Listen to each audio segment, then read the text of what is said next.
ಜಗತ್ತಿನಲ್ಲಿ ತಾತ್ಕಾಲಿಕವಾಗಿ ಲಭ್ಯವಿರುವ ಡೀಸೆಲ್ ಕೊರತೆಯಾದಂತೆ ಟ್ರ್ಯಾಕ್ಟರ್ಗಳನ್ನು ಬಳಸಲು ಸಾಧ್ಯವಿಲ್ಲ, ನಮ್ಮಲ್ಲಿ ಎತ್ತುಗಳೂ ಇಲ್ಲ ಎನ್ನುವ ಪರಿಸ್ಥಿತಿ ನಿರ್ಮಾಣವಾಗಿ ಕೃಷಿ ಕಾಯಕವೇ ಸ್ಥಗಿತವಾಗುವ ದಿನಗಳು ಬಹಳ ದೂರ ಉಳಿದಿಲ್ಲ.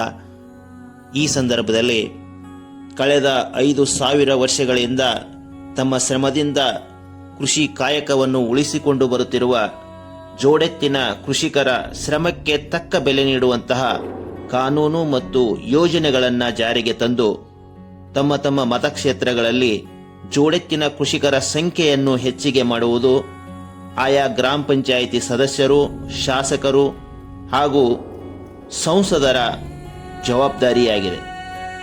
ನಂದಿ ಗ್ಯಾಸ್, ನಂದಿ ವಿದ್ಯುತ್, ನಂದಿ ಆಹಾರ, ನಂದಿ ಗೊಬ್ಬರಗಳು, ನಂದಿ ಆರೋಗ್ಯ ವರ್ಧಕಗಳನ್ನು ಬಳಸಿದರೆ ಮಾತ್ರ ಇನ್ನು ಮುಂದೆ ನಮಗೆಲ್ಲ ಒಳ್ಳೆಯ ಭವಿಷ್ಯವಿದೆ.